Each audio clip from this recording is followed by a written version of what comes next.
I'm Amy Dolan, and this is the Feeding People podcast.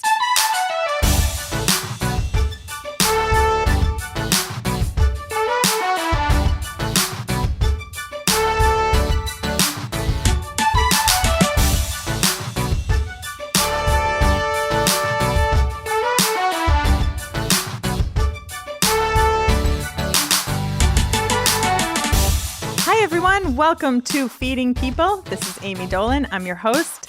Thank you so much for listening. I really appreciate that you've been listening to our first couple episodes and that you came back today. This is great.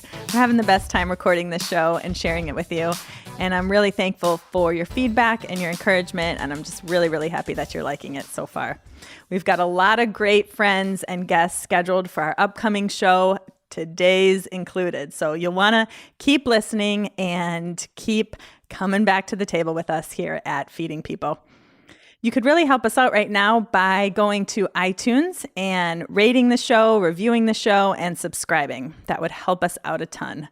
Here we are tonight on episode 3 of Feeding People with my dear friend Rosario Wolters, who I'm so thrilled is at the table and on the podcast today. Welcome, Rosario. Thank you for having me, Amy. Of course. It's so good to have you here. We just had a delicious dinner. I made you a chickpea noodle soup because I think you're eating mostly vegan, right? I'm trying to. You're trying, right? So, me too. So, we had a great dinner. Did you enjoy it? I really did. Okay. It was very good. Okay, good. It's such a funny thing to ask people about their food. You know, hey, did you like my food? I don't know why I do. I should learn the proper etiquette for that. I like to know what people thought of my food. Okay, good. So I should just keep going. Yes. Okay, great. Well, And if they didn't like it, how would you correct it or make it better or improve upon the recipe? Absolutely. Exactly. Right. So thank you for saying that you liked it. I was thinking about how we met, and it was really fun to think about because I do think you were one of the very first people that I met when Kelly and I moved to Chicago a little over 5 years ago. I know, isn't that crazy? 5 years. 5 years. Yeah, in the city. Whew. And I think you were one of the first people that I met at church. We used to go to the same church together. Mm-hmm. And do you remember our first meeting? Oh. I mean, or just kind of what you thought of me. I'm baiting you on here. Oh. I was 100% set not to like you. Mm-hmm. I was, because you were replacing someone who I loved and had mentored me. And so I was really geared up to just not like you. And from your introduction to you just sharing about yourself and why you were there, I was like, damn, I can't hate her. I just can't. I love her already. And when you see Amy smile, you can't see her smile, but I can see her smile. You can't help but smiling back at her. Oh my gosh, it's really Rosario. Horrible. That's how I got you with my smile? I don't know, your whole energy, okay. But definitely the smile. It's oh man. Thank you. That's so sweet. I wanted you to tell that story because I feel like some of my best friends now were some of the people who I had the worst first impression with. I must make a terrible first impression because sometimes if I have a really bad interaction with people at the beginning, I'll tell Kelly, that's going to be a good friend down the road.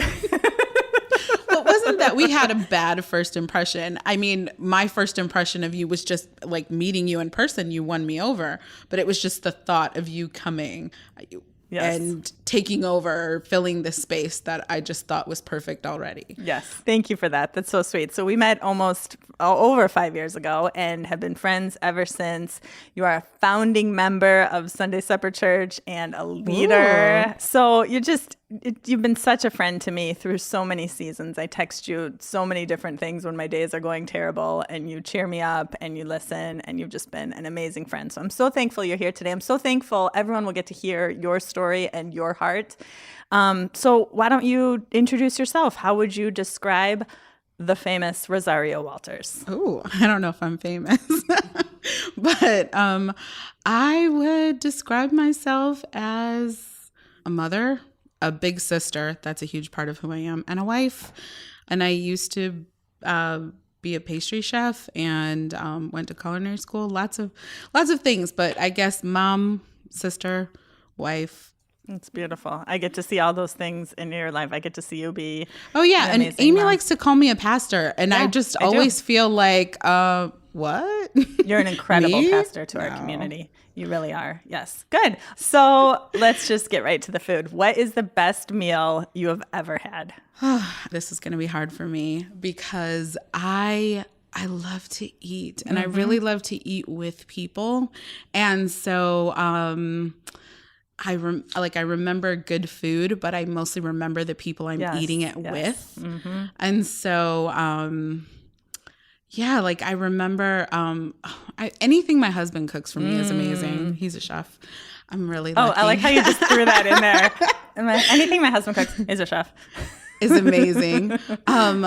But I just remember like just eating with my family like was always such an important thing. And so like it's really funny, but like I remember the first time I helped my grandmother make cherry pie for Thanksgiving, and how that pie, like just the taste of it will stay with me forever. And it wasn't a whole meal. It was just the process of watching her make the dough and roll it out and, like arrange the lattice and, like seeing all of those steps and then tasting that pie and just tasting all of the work that went into it. And yeah, anytime I eat a cherry pie, like those images come to mind and the smell of the kitchen and all of that. I love that. So let's talk about that. I really love to hear what food was like for my friends and guests in their childhood, right? Because food, we all grew up with or without food, and it shaped us and it influenced us, right? And what we've come to think about food today as adults, the way that we feed people, the way that we gather people, I think is largely dependent on how we were raised with food, what food meant in our families, right? And I love your story so much. So will you share a little bit about your family and what food was like in your childhood? And I mean, we're going to get to like how you became a pastry chef and married a chef, but let's just start with what was food like in your family growing up? So my mom was a teenage mom, and she was on welfare and food stamps growing up. And that kind of put us on a budget as far as food went. And so my mom had to be very like cautious about how she spent our food budget, how she planned our meals. Like I can remember back to like when food stamps was actually food stamps and the feeling of having to go to the store with those food stamps and how that just felt like you noticed you were different or odd and how you could buy certain things and you couldn't buy other things. So I just remember like my mom always having the staples like potatoes and rice and beans, and like she would plan out like when we would go shopping, it would be for the whole month. And so she would buy meat and freeze it, and she would plan, like she would just plan for the month of what we were going to go shopping for and the meals that we were going to have, and kind of like stretch out our food for the our food budget for the entire month. And sometimes it was harder, like to make that food last. Sometimes she'd have to go to a food pantry, or we would, like just try to use everything.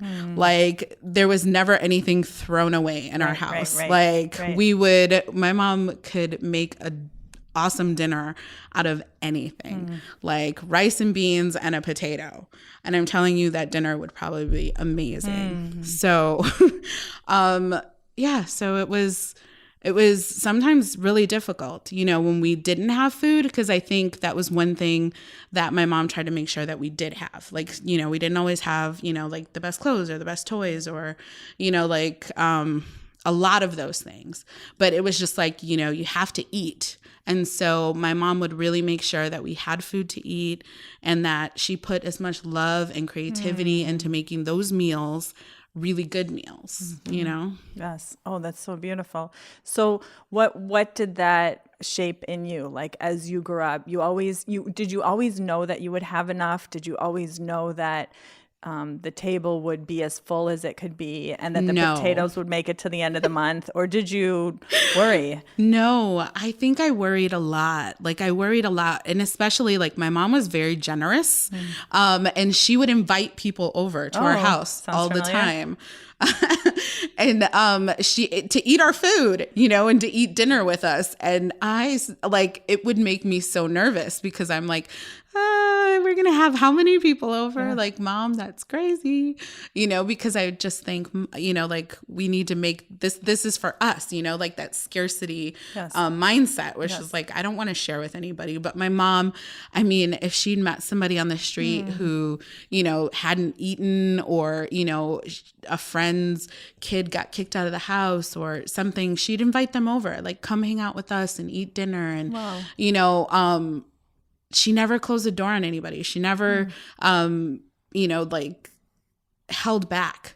You know, everybody was invited. And so that was kind of hard for me growing up because I wanted to know that what we had was going to last. Yes. And I think now looking back on it, I mean, because she was so generous, I mean, people gave us lots of things, you know, like people would see my mom, how open she was with food, and, you know, they'd give her food like, oh yeah, you know, I was at, you know, I saw all this stuff on sale. Do you want these cans of beans? Do you want this rice? Do you know, there's a food pantry over there. And I went and I got this box for you and your kids. And, you know, like, we would just like, it's kind of like if you put generosity out there, like it will come back to you. And I swear my mom she'd say it all the time, like, Karma, you see, if she's like, if you are open and generous, it will come back to you. And it took me a long time to like really embrace that lesson from her. Wow, that's so beautiful. I really can relate in my own story to that. Of course, like our circumstances and our childhoods were different growing up, but I often feel even now, like when money is tight for us and I'm not sure like how much exactly we should spend on food or not, I feel the like scarcity even for myself and Kelly, right? That we only have this much food. I need to like keep it all to myself. And you're exactly right. And your mom's was exactly right? It's in the sharing and the generosity that the food is multiplied. Yeah. And you got to see that firsthand as a kid. That's so beautiful. I'm just so wowed by that. So how did you come to know that like food was something you were talented in? Not only like, let's start there. How did you know you had skills in the kitchen? Well, I mean, I think culturally, I'm Mexican and Puerto Rican, and my grandmother is like German and French. So, I think culturally we were raised like more Latino, and you as a girl, you have to be in the kitchen. Like it's something that's expected. Sure. Like you need to learn the family recipes. You need to learn how to cook. And my mom didn't necessarily say like you have to do this, but it was just kind of a thing where like this is where we are, like, you know, it's not just eating the food, it's learning how to cook the food, it's learning how to be creative with the food that we have. And so just kind of like inviting us into the kitchen and doing all of the work together. You know, when you're cooking, I'm the oldest of 6, and so when you're cooking for that many people, it can be a lot of work. That stuck with me. And then just like cooking the food, like I don't have recipes for my mom's Puerto Rican rice or her habichuelas blancas or, you know, the way that she made her pork chops or so many things. But it was because I was in the kitchen with her watching that I know those recipes by heart, you know? And so that's how, you know, like cooking to me, like when I was in high school, I was in accounting and I hated it. I cannot imagine you as an accountant. I couldn't either. No. I wanted to not be poor anymore. And I felt like accountants made a lot of money. And so, or made some more money than maybe we made in our family. So I thought, oh, that'd be a career. And then right next door was the culinary arts classroom. And, I just got so bored. It wasn't that I was doing poorly in it. I was just like, I want to be over there. And I loved the teacher, and I switched, majors to culinary arts, and I just enjoyed it. Like I had my family recipes. Like I knew how to cook how my family taught me to cook, but just like learning new techniques, learning new recipes, learning that there were so many different ways to cook, so many different spices than the ones that I grew up with. That was intriguing to me. So you took what you learned as a kid, you took all the special moments with your family in the kitchen, and you turned it into a career. And what was that like, starting to cook for more and more people as you became a pastry chef and you worked in restaurants? It actually started in high school. As soon as I started taking the class, I wanted more opportunities to cook and practice our recipes. And so, most CPS schools have LSC meetings and different school meetings. Yeah. And so I was just like, well, why don't we cook for the LSC meetings every month? And she was just like, I don't know. And she asked, and we got permission. And so every month we would cook for the LSC meetings. Wow. And then we started having a omelet, because learning to make an omelet is like one of the first skills you learn. And we did that. We had like a fundraiser with, like our omelet stations. And even though I was taking this class, I thought I still, like, when I grow up, I'll be a social worker. And she was just like, okay. And she's like, well, have you ever thought of going to culinary school? And I'm like, I don't know. At the time, I really wanted to go to college, but I wasn't sure how I was going to get there. Like, I wasn't sure how to get money to go to college. And she was just like, you can apply to all these different scholarship programs and you can get money to go to culinary school. And I was just like, yeah, I want money to go to culinary school. Yeah. And so I did CCAP, Careers Through Culinary Arts. And I did another, like 2 other competitions where I got money. Like I, competed, I cooked, a couple dishes, and I got scholarship money to go to culinary school. Wow. And so I just wanted a career. I wanted to do something, to have a different kind of life. And so I just kind of followed the steps that, she helped me with. Yeah. So I love that. What a special teacher. What's her name? Let's give her a shout out. Sue Scherholtz. Yeah, Sue Scherholtz. Yeah, I think she was from Hinsdale. Okay, go Hinsdale. I love her. This is great. I'm so thankful that she saw that in you and encouraged you and showed you the steps to get to a career that was... Teachers like that are really important. So important, yes. Yeah. So what was your first job baking or cooking in a restaurant? And what was it like cooking for strangers? I've always wondered this. Like, what is it really like to cook for strangers who are paying for your food? Oh my gosh, the pressure. I could not handle that. Oh, that's really hard because I worked at Corner Bakery for a long time. But I mean, some of their stuff is pre-made, so it's not like you're cooking. You're just kind of like quick serving the customers. But I really love them because they gave me the opportunity to learn every aspect of working at Corner Bakery. I worked the barista station, the cashier station, the sandwiches, the soups and pasta. I became a trainer. I worked in catering. They gave me tuition reimbursement. Wow. And they paid to train me to be like a leader and all of that stuff. They really believed in me and knew that I was in culinary school. And just as I sometimes got bored with my regular duties, they wanted to keep me. And so they were like, we'll teach her something new. We'll give her another thing. Yes. So there was that job. Yeah. But the first time I cooked for people for money was I worked at the Burnham Park Yacht Club over the summer. And that was like my first like in the kitchen working for people job. And it was so fun. I loved it. Okay, what was fun about it? So I started with breakfast and I'd make like hash browns and steaks and eggs. And then we would get to lunch with like sandwiches and soups. Soups was the great thing there because like the chef was like, you need to make 2 or 3 new soups every day. Wow. And I was just like, every day? Like I have to come up with new soups every day.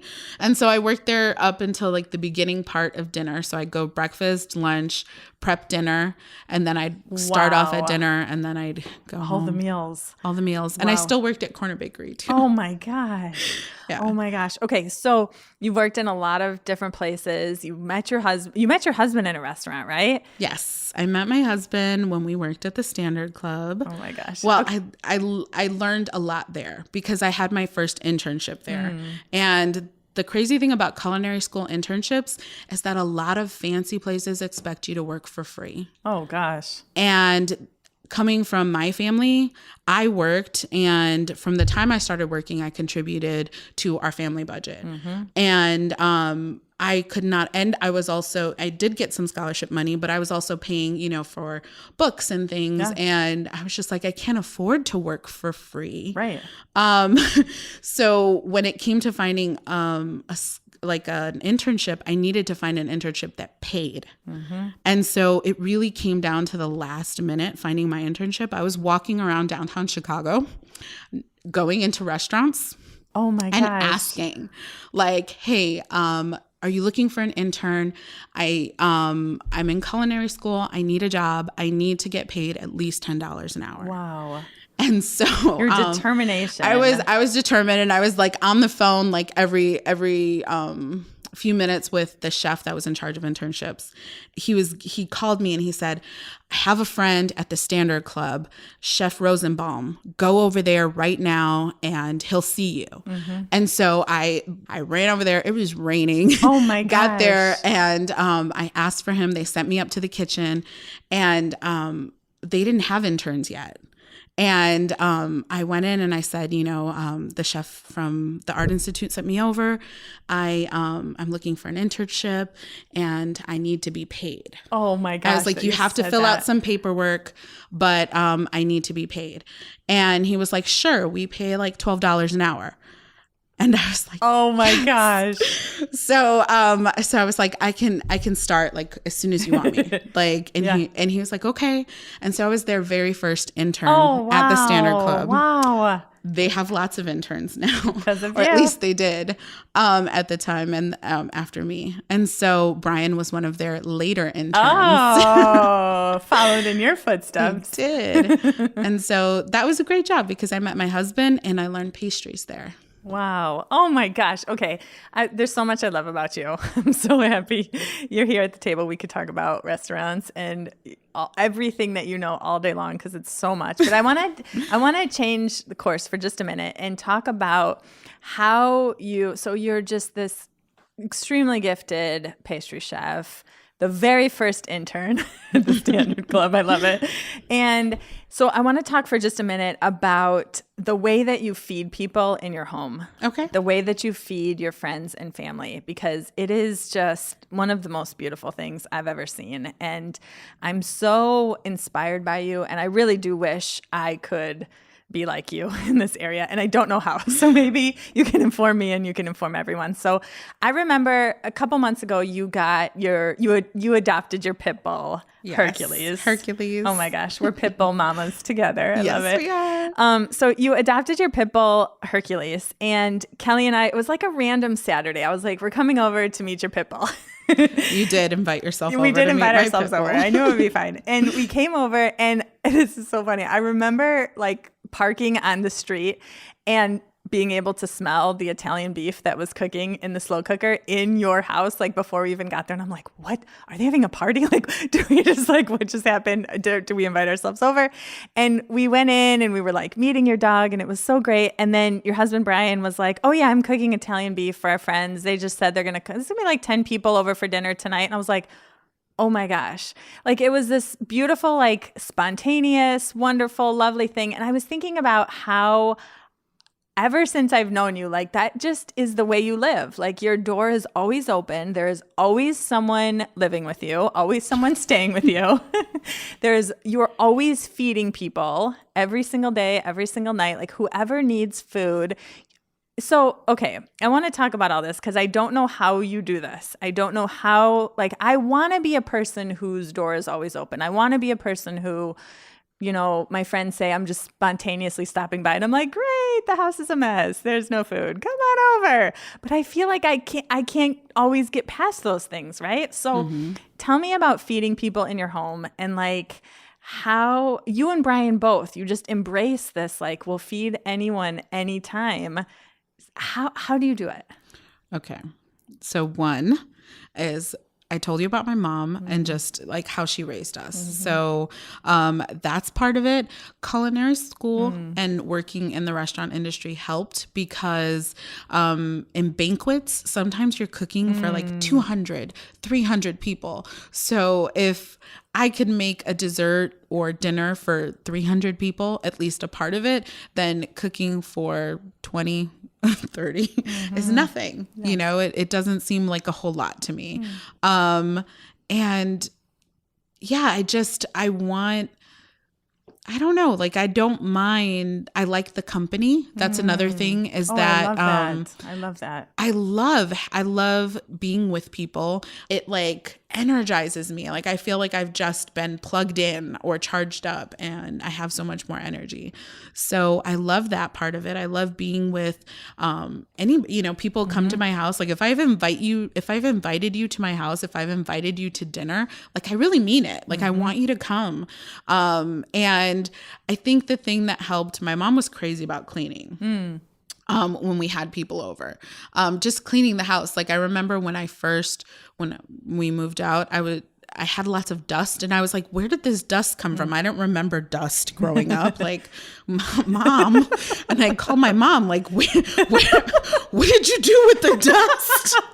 And she was like, yeah, you have to like pick things up and wipe under them. And I was like, mine and my sister's job was like doing dishes or sweeping and mopping. And I guess she dusted. She dusted. So, I mean, between all of us, our house would be very clean, very tidy, and one thing she would always get upset about, like the quick thing was like, if we're having people come over, clean the bathroom, make sure the toilet's clean and there's toilet paper in there.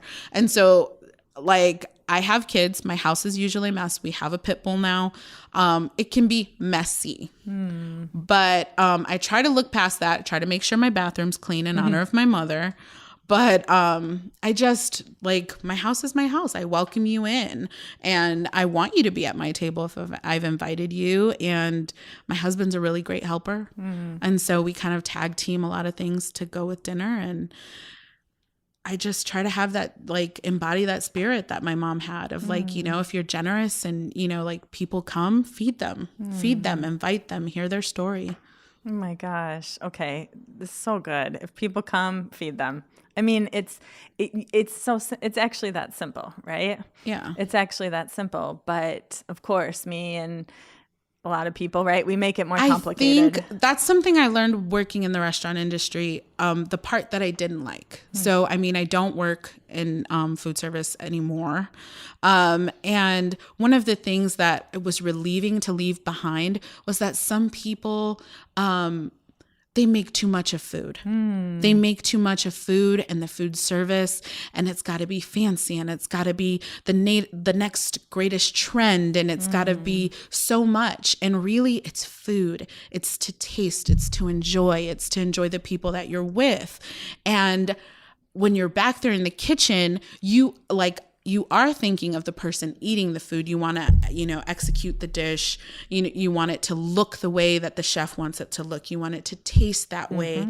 You want them to enjoy it. But like the environment behind the scenes sometimes can be so a little toxic. It can be toxic. And I was happy to leave that part behind because I love the feeding people. I love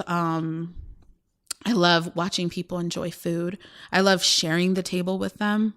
But I don't need all of the hype. I don't need all the trendiness of food. Oh my gosh. So beautiful, right? Food really is, we make it about so much more. And food really is about the creativity and the nourishment and love, right? Yeah. I mean, I think when someone's coming over to dinner and you think about, and you know that person specifically, and you make a meal for them, whether it's their allergies or their preferences or whatever it is that they love this certain food so much. So you're going to, make a special dish just for them. And then it's so good, right? You're like, I made this meal for you because of these reasons. Yeah. And What it doesn't seriously matter. is better And than it doesn't that? matter if your plates match or Right. you have a table. Like we have a table, it does have an extender so you can make it bigger. But I mean, when we have so many people over, I'm not making a fancy decorated table. Right. It's like grab a plate and grab a seat where you can find one and talk to the person next to you, catch up. And my mom's favorite moment was after she served the food and it would be quiet and no one would be talking because they would be enjoying the food.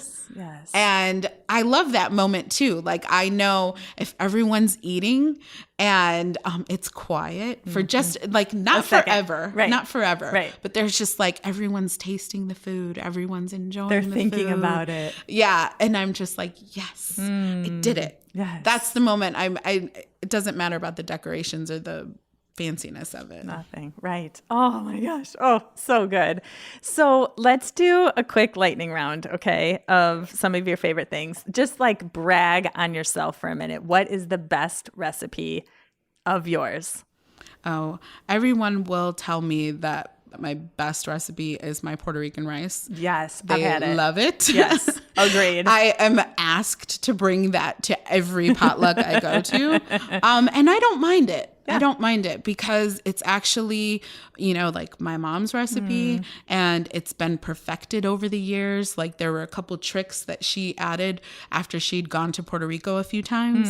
And I can't really I can't really share it. It's kind of like No sharing.